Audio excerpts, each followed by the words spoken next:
Jésus dit aussi dans Matthieu 24 qu'il y aura des famines en divers lieux. Lorsque vous arrivez au cavalier sur le troisième cheval, le cheval noir, il est question de famine mondiale et d'hyperinflation.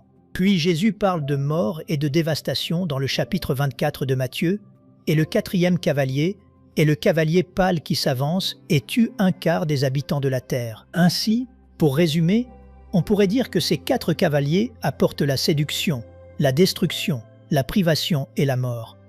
Et nous pouvons entendre le bruit de leurs sabots, je crois, en ce moment même. Bienvenue à Repère pour la fin des temps. Vous savez, en ce moment même où je vous parle, une crise mondiale potentielle se prépare dans l'océan Pacifique. La température de l'eau augmente. Un phénomène océanique et atmosphérique est attendu plus tard cette année. Et la plupart des experts estiment qu'il se poursuivra jusqu'en 2027. Il a le potentiel de servir de signe avant-coureur de ce qui est à venir dans les temps de la fin. Ce système en développement est appelé El Niño, ce qui signifie petit garçon en espagnol. Mais il tire la sonnette d'alarme chez les climatologues. Vous savez, les phénomènes El Niño sont assez courants et ne modifient normalement pas les schémas météorologiques de manière aussi spectaculaire. Il y a en fait eu 30 événements El Niño depuis 1900, mais les prévisions de cette année annoncent un super El Niño ou un El Niño Godzilla qui pourrait avoir un impact significatif sur l'approvisionnement alimentaire mondial. Pour mettre cela en perspective, il y a eu un super El Niño en 1877 et 1878. Ce fut l'un des plus puissants El Niño jamais enregistrés. Il a déclenché une famine mondiale qui a tué environ 50 millions de personnes, ce qui en fait la catastrophe environnementale la plus meurtrière de l'histoire de l'humanité. Certains chercheurs ont affirmé que c'était sans doute la pire catastrophe environnementale qui ait jamais frappé l'humanité. Et l'El Niño de cette année sera le plus extrême depuis 150 ans, et il pourrait être une pâle préfiguration des 3e et 4e cavaliers de l'Apocalypse. Le jour du Seigneur, ou la période de la tribulation, comme nous l'appelons et comme la Bible s'y réfère, commencera avec l'ouverture des 7 sceaux au début du chapitre 6 de l'Apocalypse, et ils sont parallèles au commencement des douleurs de l'enfantement dans le chapitre 24 de Matthieu. Ce sont en quelque sorte des voies parallèles. Pensez aux 4 cavaliers de l'Apocalypse. Dans Matthieu 24, Jésus a dit qu'il y aurait de faux Christ et de faux Messie. Le cavalier sur le cheval blanc est un faux Messie qui vient monter sur un cheval blanc, contrefaisant ou imitant ce que Jésus fera dans Apocalypse chapitre 19 lorsqu'il reviendra du ciel sur un cheval blanc. Et dans Matthieu 24, le 2e signe, ce sont les guerres et les bruits de guerre. Une nation s'élèvera contre une nation, et un royaume contre un royaume. Le cavalier sur le 2e cheval est le cavalier sur le cheval roux qui enlève la paix de la terre. Jésus dit aussi dans Matthieu 24 qu'il y aura des famines en divers lieux. Lorsque vous arrivez au cavalier sur le 3e cheval, le cheval noir, il est question de famine mondiale et d'hyperinflation. Puis Jésus parle de mort et de dévastation dans le chapitre 24 de Matthieu. Et le 4e cavalier est le cavalier pâle qui s'avance et tue un quart des habitants de la terre. Ainsi, pour résumer, on pourrait dire que ces 4 cavaliers apportent la séduction, la destruction, la privation et la mort. Et nous pouvons entendre le bruit de leurs sabots, je crois, en ce moment même. Il y a bien longtemps, en 1983, Billy Graham a parlé de la venue de ces cavaliers dans un livre intitulé « Approaching Hoofbeats, The Four Horsemen of the Apocalypse ». Il a écrit ceci. Pensez-y, il y a 43 ans. Il a dit « L'ombre des 4 cavaliers peut déjà être vue galopant à travers le monde en ce moment même. Je ne veux pas seulement appliquer ces 4 symboles à des événements encore à venir, mais aussi nous inviter à coller notre oreille au sol pour entendre le bruit de leurs sabots qui se fait de plus en plus fort de jour en jour. Je peux entendre le bruit des sabots de ces chevaux bien plus fort que lorsque j'ai commencé à écrire ce livre.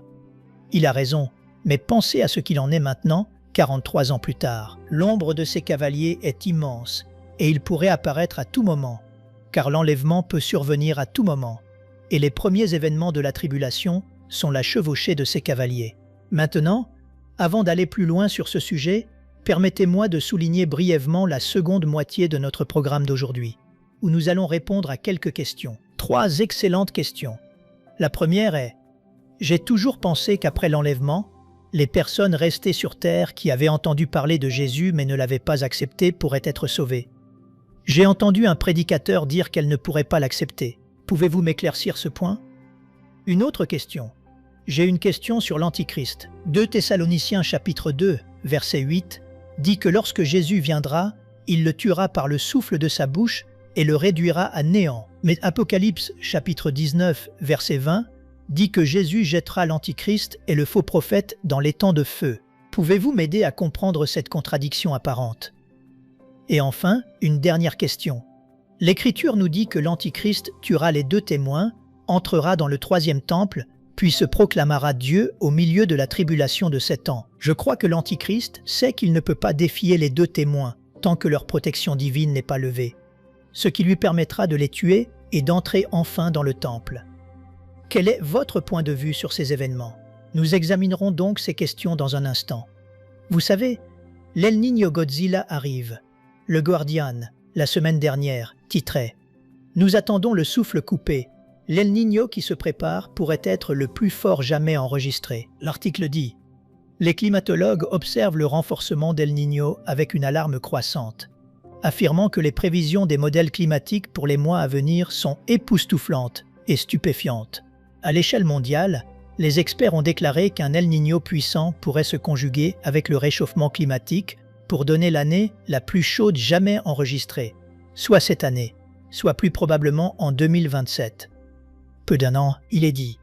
Il semble que l'El Niño de cette année soit non seulement très susceptible d'être le plus fort depuis le début des relevés fiables, mais qu'il pourrait finir par être le plus fort avec une marge vraiment hallucinante, a écrit un climatologue.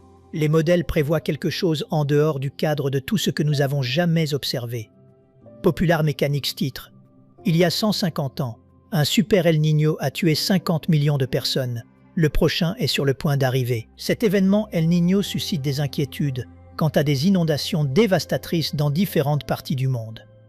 Vous savez, ces El Niño apportent la sécheresse dans certaines régions, puis des inondations massives dans d'autres. On craint également, dans les zones inondées, une augmentation spectaculaire des maladies. On les appelle des maladies à transmission vectorielle. Voici une définition de ces maladies. Les maladies bactériennes, virales et parasitaires, transmises par les moustiques, les tiques et les puces, sont collectivement appelées maladies à transmission vectorielle. Nous savons que lors du 4e cavalier de l'Apocalypse, un quart du monde est tué par l'épée, par la famine et par les bêtes sauvages de la terre. Et beaucoup de ces maladies que nous voyons aujourd'hui sont appelées des maladies zoonotiques. En fait, 75% des nouvelles maladies proviennent des animaux. Ce sont des maladies de débordement venant des animaux. Il y a donc des craintes concernant la prolifération des maladies à cause de cet El Niño. Prophecy Newswatch a publié la semaine dernière un excellent article. Le titre est « L'El Niño le plus puissant depuis 75 ans pourrait déclencher une crise alimentaire mondiale ». Permettez-moi de vous lire quelques extraits. Les dernières prévisions du Centre de prédiction climatique de la NOAA suggèrent que l'actuel El Niño pourrait devenir l'un des plus forts des 75 dernières années. Bien qu'aucun événement météorologique ne garantisse à lui seul une catastrophe, l'histoire montre que de puissants cycles El Niño ont déclenché à plusieurs reprises des sécheresses, des inondations, des mauvaises récoltes, des pertes de bétail et une flambée des prix des denrées alimentaires sur plusieurs continents en même temps. Cela devrait préoccuper chaque famille, non pas parce que la panique est justifiée, mais parce que notre système alimentaire moderne est beaucoup plus fragile que la plupart des gens ne le réalisent. Aujourd'hui, bon nombre des plus importants fournisseurs de denrées alimentaires au monde sont concentrés dans un nombre étonnamment restreint de lieux. Une fois que les nations commencent à limiter les exportations, l'offre mondiale se réduit encore plus. Les achats de panique commencent, les prix grimpent en flèche, les nations pauvres peinent à rivaliser pour la nourriture disponible. L'histoire montre que cette réaction en chaîne crée souvent bien plus de dégâts que la perte de récolte initiale elle-même. Cet El Niño en développement arrive peut-être au pire moment possible. L'article donne quelques raisons à cela. C'est une sorte de convergence d'événements. Les marchés mondiaux des engrais sont vulnérables en ce moment à cause de la fermeture du détroit d'Ormuz. Cela nuit, ou du moins limite, la production agricole dans un avenir proche. De nombreux pays étendent les mandats sur les biocarburants qui détournent des cultures comme le maïs, le sucre et les huiles végétales de la production alimentaire vers la production de carburant. Chacun de ces facteurs, individuellement, augmente les coûts. Ensemble, ils créent un environnement parfait pour l'inflation alimentaire. C'est un peu comme une tempête parfaite, littéralement avec El Niño. L'article poursuit. De nombreux Américains supposent que nos supermarchés nous protègent de ces problèmes mondiaux. Cette supposition mérite d'être reconsidérée. Le supermarché moyen ne dispose que d'un stock limité. Les chaînes d'approvisionnement modernes fonctionnent selon une logistique à flux tendu, conçue pour minimiser les coûts de stockage, plutôt que pour maximiser les réserves d'urgence. Si plusieurs perturbations se produisent simultanément, des pénuries peuvent apparaître étonnamment vite. L'article se termine par ces mots. La prochaine grande crise mondiale ne commencera peut-être pas par un effondrement financier ou un conflit militaire. Elle pourrait commencer silencieusement, dans des champs desséchés par une chaleur implacable, dans des rizières inondées à des milliers de kilomètres, et finalement, sur l'étiquette de prix des produits de votre panier d'épicerie. C'est là, je crois, une préfiguration effrayante du troisième cavalier. Apocalypse chapitre 6, versets 5 à 6 dit « Quand il ouvrit le troisième sceau, j'entendis le troisième être vivant qui disait « Viens, je regardai, et voici, parut un cheval noir. Celui qui le montait tenait une balance dans sa main. Et j'entendis au milieu des 4 êtres vivants une voix qui disait « Une mesure de blé pour un denier, et 3 mesures d'orge pour un denier, mais ne fais point de mal à l'huile et au vin. » Ce passage parle donc de nourriture pesée, il parle de famine, mais aussi d'hyperinflation galopante, ce qui se produirait bien sûr en cas de pénurie alimentaire. Mais tout cela pour dire que Billy Graham avait raison il y a 43 ans. Et pensez à quel point le bruit approchant des sabots se fait de plus en plus fort chaque jour. Si nous collons l'oreille au sol, nous pouvons entendre le tonnerre des sabots. Les cavaliers se préparent à partir pour semer leurs ravages à travers le monde. Mais au milieu de tout cela, notre espérance demeure ferme et certaine. Jésus vient, et il peut venir à tout moment. Comme nous le rappelle 1 Thessaloniciens chapitre 1, verset 10, nous devons attendre des cieux son Fils, qu'il a ressuscité des morts, Jésus, qui nous délivre de la colère à venir, qu'il vienne bientôt et que nous soyons trouvés fidèles. Passons maintenant aux questions que j'ai mentionnées plus tôt et répondons à ces 3 excellentes questions. Notre première question aujourd'hui vient de Janice. Elle dit « J'ai toujours pensé qu'après l'enlèvement, les personnes restées sur terre qui avaient entendu parler de Jésus mais ne l'avaient pas accepté pourraient être sauvées. J'ai entendu un prédicateur dire qu'elles ne pourraient pas l'accepter. Pouvez-vous m'éclaircir ce point ? » Eh bien Janice, c'est une question que j'ai entendue au fil des ans, et je l'ai même entendue quand j'étais jeune garçon. J'ai entendu des prédicateurs venir parler de prophéties qui disaient que si quelqu'un entend clairement l'évangile à notre époque et le rejette, alors si l'enlèvement a lieu après l'enlèvement, il ne pourra pas être sauvé. Je ne sais pas exactement à quoi le pasteur que vous avez entendu faisait référence, mais le plus souvent, il s'agit d'un passage dans 2 Thessaloniciens, chapitre 2. 2 Thessaloniciens, chapitre 2, est l'un des grands chapitres de la prophétie biblique ou eschatologie, la prophétie des temps de la fin dans la Bible. Mais il parle ici dans ce passage de la venue de l'Antichrist, et il est dit, à partir du verset 10, « Et avec toutes les séductions de l'iniquité pour ceux qui périssent, parce qu'ils n'ont pas reçu l'amour de la vérité pour être sauvés. Aussi Dieu leur envoie une puissance d'égarement pour qu'ils croient au mensonge, afin que tous ceux qui n'ont pas cru à la vérité mais qui ont pris plaisir à l'injustice, soient condamnés. » Ainsi, beaucoup au fil des ans ont dit que ce passage signifie que ceux qui ne reçoivent pas l'amour de la vérité pour être sauvés, Dieu leur enverra une puissance d'égarement pour qu'ils croient au mensonge. Donc, les prédicateurs diront que si vous avez l'occasion d'entendre l'Évangile aujourd'hui, une présentation claire, et que vous le rejetez, que l'enlèvement a lieu et que vous êtes laissé derrière, alors vous n'aurez pas d'autre chance d'être sauvé, car Dieu enverra sur vous cette puissance d'égarement. Je ne crois pas que cela soit vrai, pour plusieurs raisons. La première est que si vous lisez 2 Thessaloniciens chapitre 2, le contexte de ce passage se situe pendant la période de la tribulation. C'est lorsque l'Antichrist est assis dans un temple reconstruit. Il règne et gouverne. Lui et le faux prophète accomplissent toutes sortes de signes et de prodiges mensongers. Et il est dit qu'avec toutes les séductions de l'iniquité, ceux qui périssent parce qu'ils n'ont pas reçu l'amour de la vérité, Dieu leur enverra une puissance d'égarement. Il est donc enseigné que le contexte est celui de la tribulation. Il s'agit de personnes qui, pendant la période de la tribulation, reçoivent l'Antichrist et rejettent Christ. Et je pense qu'il est dit que lorsqu'ils font cela et prennent cette décision, alors Dieu enverra cette puissance d'égarement sur eux, afin qu'ils ne soient pas sauvés. Or, Dieu ne les empêche pas d'être sauvés. Ils ont déjà pris une décision. C'est un peu comme avec Pharaon. Dieu endurcit en quelque sorte leur cœur dans la décision qu'ils ont déjà prise. Mais encore une fois, le contexte se situe pendant la période de la tribulation. Ce n'est pas aujourd'hui.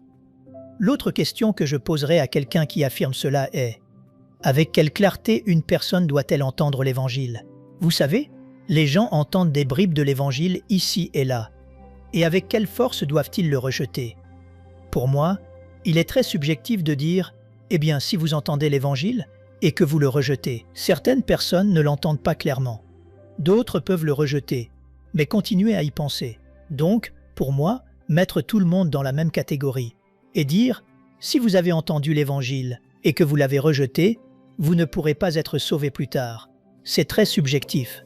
Mais généralement, c'est ce passage qui est utilisé pour prouver ce que ce prédicateur a dit. Et encore une fois, nous devons nous rappeler, lorsque nous étudions la Bible, de toujours regarder le contexte. Le contexte déterminera comment nous interprétons ce passage et à quelle période il se réfère. J'espère que cela vous aidera. Maintenant, permettez-moi d'ajouter rapidement ceci.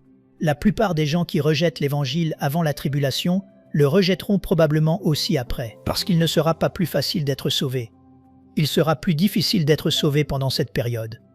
Donc, nous ne voulons jamais donner à quelqu'un le faux espoir de se dire: je vais juste rejeter l'Évangile maintenant et je verrai si l'enlèvement a lieu. Ensuite, j'accepterai Christ plus tard, ou j'accepterai Christ sur mon lit de mort juste avant de mourir. Personne ne sait combien de temps il lui reste personnellement.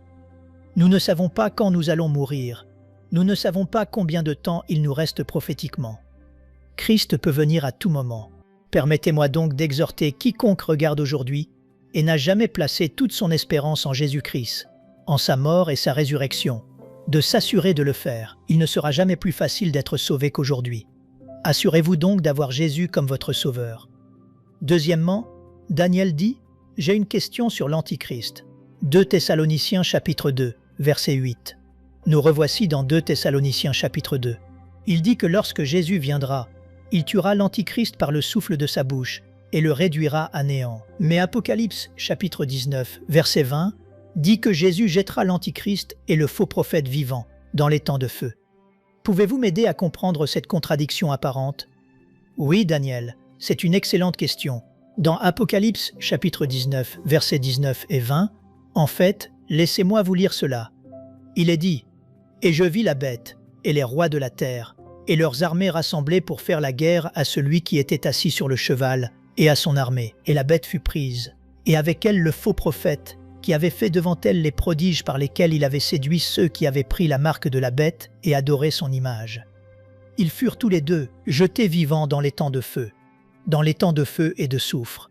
Ainsi, dans Apocalypse chapitre 19, les termes sont clairs. La bête et le faux prophète sont jetés vivants dans les temps de feu. Or, dans 2 Thessaloniciens chapitre 2, verset 8, certaines traductions disent que Jésus tuera l'Antichrist par le souffle de sa bouche et qu'il le réduira à néant. Mais on peut aussi traduire ce mot par abolir ou faire disparaître. Je pense que c'est la meilleure façon de le traduire ici car, encore une fois, si nous traduisons par tuer, cela contredit ce que nous lisons dans Apocalypse chapitre 19. Le mot utilisé peut simplement signifier abolir ou supprimer. On pourrait aussi arguer qu'il le tue en le jetant dans l'étang de feu, où il subira la mort éternelle. Cependant, il est préférable de traduire le terme dans 2 Thessaloniciens chapitre 2, verset 8, par anéantir ou supprimer. Et quand il est dit qu'il l'écrasera, le mot grec porte l'idée de faire perdre à quelque chose sa puissance et son efficacité. Ainsi, on peut interpréter l'ensemble du verset 8 de 2 Thessaloniciens chapitre 2 en disant que, lorsque Jésus viendra, l'Antichrist sera détrôné. Il le renversera. Et l'Apocalypse nous précise qu'ils seront jetés vivants dans l'étang de feu. Il n'y a donc pas de réelle contradiction entre ces deux passages. C'est une excellente question, car nous devons toujours veiller à interpréter la Bible, de manière à ce qu'elle ne se contredise pas. Une dernière question de la part de Larry. Larry écrit: « L'Écriture nous dit que l'Antichrist tuera les 2 témoins, entrera dans le 3e temple, puis se proclamera Dieu au milieu de la tribulation de 7 ans. Je crois que l'Antichrist sait qu'il ne peut pas défier les 2 témoins tant que leur protection divine n'est pas levée, ce qui lui permettra de les tuer et d'entrer enfin dans le temple. Quel est votre point de vue sur ces événements? Mère, eh bien Larry, pour moi, l'une des questions les plus complexes concernant la prophétie des temps de la fin est la chronologie du ministère des deux témoins. Nous savons qu'ils témoigneront soit durant la première moitié de la tribulation, soit durant la seconde. Permettez-moi de lire quelques versets au début du chapitre 11 de l'Apocalypse, qui décrit le ministère de ces deux témoins et leur identité.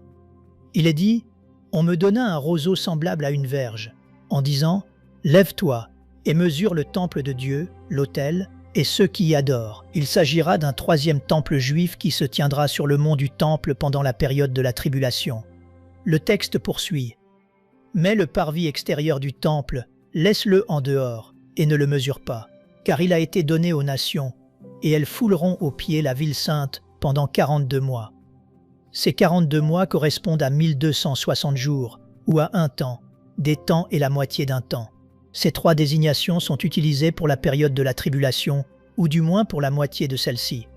Cela représente 3 ans et demi selon le calendrier prophétique juif de 360 jours. Notez que la ville de Jérusalem sera foulée aux pieds pendant 42 mois, soit 3 ans et demi. Je crois que ces 42 mois correspondent nécessairement à la seconde moitié de la tribulation. C'est à ce moment-là que l'Antichrist entrera dans le temple. Il profanera ce temple, puis il dominera le monde pendant les 3 dernières années et demie. Selon moi, ces 42 mois représentent clairement la seconde moitié de la tribulation. Notez maintenant le verset suivant. « Je donnerai à mes deux témoins le pouvoir de prophétiser, revêtus de sacs, pendant 1260 jours. » Or, 1260 jours correspondent à la même période que 42 mois. Beaucoup disent alors, puisque les 42 mois où le temple est foulé aux pieds correspondent à la seconde moitié de la tribulation, le ministère des deux témoins doit se situer durant la première moitié. C'est tout à fait possible, mais il me semble plus cohérent, lorsqu'une période de 3 ans et demi est mentionnée au verset 2, que la période de 3 ans et demi mentionnée au verset 3 soit la même, à moins d'une indication contraire dans le texte. Je pense donc que les deux témoins exerceront leur ministère durant la seconde moitié de la période de la tribulation. La raison en est, encore une fois, que cela rend ces deux périodes identiques. Une autre raison apparaît juste après la fin du ministère des deux témoins. Au chapitre 11, verset 15, « Le 7e ange sonne de la trompette et des voix dans le ciel disent « Le royaume du monde est remis à notre Seigneur et à son Christ, et il régnera au siècle des siècles. » Ainsi, lorsque la 7e trompette retentit, on atteint la fin, car elle contient les 7 coupes et nous mène directement au temps de la fin. Le fait que la 7e trompette retentisse juste après la mort des deux témoins m'indique, là encore, que ce moment se situe durant la seconde moitié de la tribulation. Ma vision globale du livre de l'Apocalypse est que le mouvement du livre suit les 7 sceaux, puis les 7 trompettes, puis les 7 coupes. Entre ces séries, il y a des insertions, des parenthèses, des pauses ou des intermèdes. Quel que soit le mot que vous préférez, qui décrivent certains événements se produisant pendant que les sceaux sont ouverts, que les trompettes sonnent ou que les coupes sont versées. Vous remarquerez que le chapitre 11 se situe entre le jugement de la 6e et de la 7e trompette. Je place les jugements des trompettes dans la seconde moitié de la période de la tribulation. Si ce qui se passe au chapitre 11 se déroule en même temps que les sonneries de trompettes et que les trompettes appartiennent à la seconde moitié, alors il est logique de placer les deux témoins dans la seconde moitié de la tribulation. De plus, la bête et le faux prophète accompliront la majorité de leurs miracles et de leur séduction durant la seconde moitié de la tribulation. C'est à ce moment-là qu'ils seront les plus actifs, séduisant le monde entier, régnant et dominant. Satan aura ces deux hommes, la bête et le faux prophète. Il me semble logique que les deux témoins de Dieu soient là pour faire contrepoids à la bête et au faux prophète, en exerçant eux aussi leur ministère à ce moment-là, alors que la bête et le faux prophète feront leurs miracles, selon le chapitre 13 de l'Apocalypse.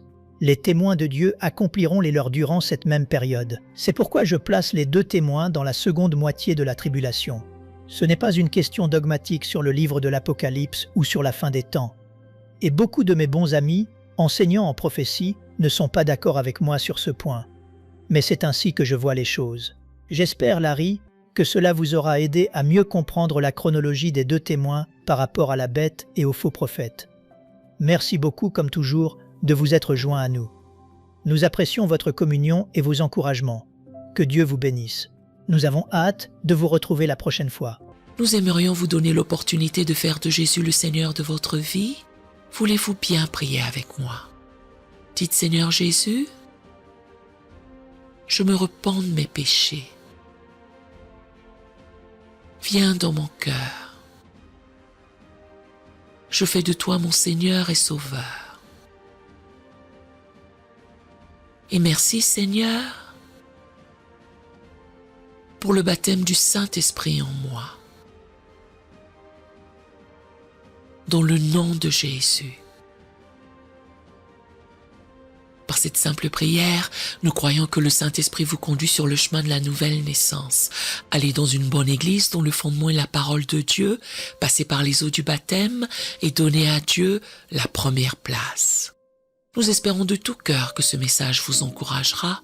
Si vous connaissez quelqu'un qui puisse être encouragé, s'il vous plaît, envoyez-le lui pour nous aider à atteindre plus de gens et à propager l'Évangile. Édifions le corps de Christ ensemble. Appuyez sur la cloche des notifications et merci infiniment de nous soutenir en vous abonnant à notre chaîne. N'hésitez pas à laisser vos requêtes de prière dans la section des commentaires. Sachez que même si vous ne voyez pas de réponse à votre requête, que ce soit sur YouTube, email, Facebook ou sur Messenger, nous avons prié pour vous. Nous invitons humblement le corps de Christ à soutenir chaque requête en écrivant une prière dans la section commentaires. Tenez-vous ferme dans la foi avec nous pendant que nous prions. Que la grâce et la paix du Seigneur Jésus-Christ soient avec vous tous et qu'il vous bénisse merveilleusement.